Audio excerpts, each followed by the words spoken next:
Привет-привет! Меня зовут Ажар, и мы продолжаем запоминать казахские слова. Мои видео предназначены для людей, которые разговаривают на русском языке, но хотели бы быстро и эффективно запоминать казахские слова, постепенно увеличивать свой словарный запас и, надеюсь, в конечном итоге заговорить на казахском языке. Сегодня мы будем рассматривать такое слово, как продукты. Продукты.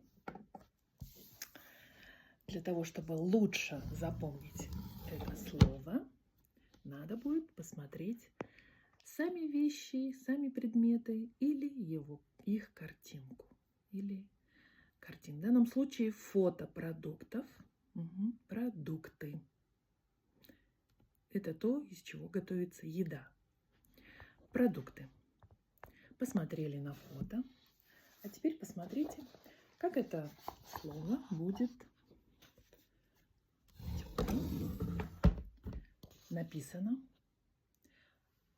Азык түлік. Азык түлік. Вот здесь, видите, три буквы отличаются от русского языка. Вот К с таким хвостиком, оно звучит как К. Не К, а К. Не Х, а К. У, которая тонко звучит, и тонко звучит. Не И, а Азык түлік. Но в каждом видео я говорю, для того, чтобы правильно произносить казахские слова, вы можете загуглить произношение этих слов, прослушать их несколько раз, попроизносить, потренироваться. И я думаю, что у вас все получится. Азык түлік – это продукты на казахском языке. Теперь мы подставляем это слово в русские предложения. Например, мы пошли в магазин и набрали целую тележку. Азык түлік. Для того, чтобы что-то приготовить, нужно, чтобы в холодильнике были азык түлік. Вы видите, наверное, на улице часто маленькие магазинчики, и рядом с ними, над входом написано азык түлік. Это значит продукты.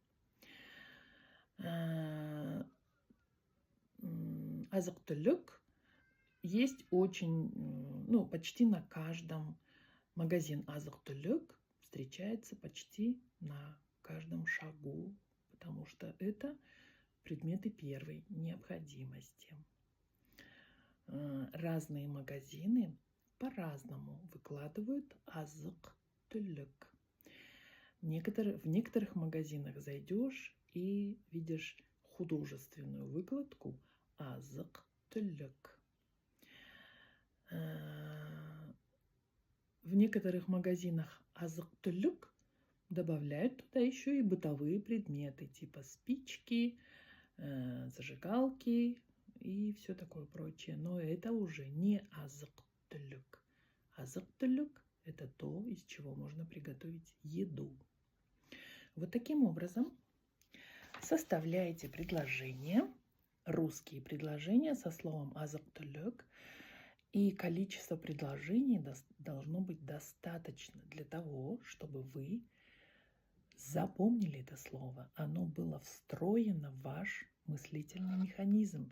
И вам в следующий раз, когда вы будете использовать это слово, надеюсь, вам не придется вспоминать, как же там продукты на казахском языке. То есть вы будете легко, как любое слово, которое вы в русском языке используете, любое слово, оно было в доступности, и вы могли раз взять и сказать азык түлік. А я теперь знаю, что такое азык түлік. Надо купить, зайти азык түлік. В общем, что называется, тренировка – залог успеха и залог профессионализма. Поэтому только с помощью тренировок можно достичь каких-то успехов в любом начинании, в любом деле. Поэтому составляйте предложения, Делитесь в комментарии, что у вас вышло, что у вас получилось. И пишите мне, это очень важно. Спасибо большое за то, что смотрите мои видео.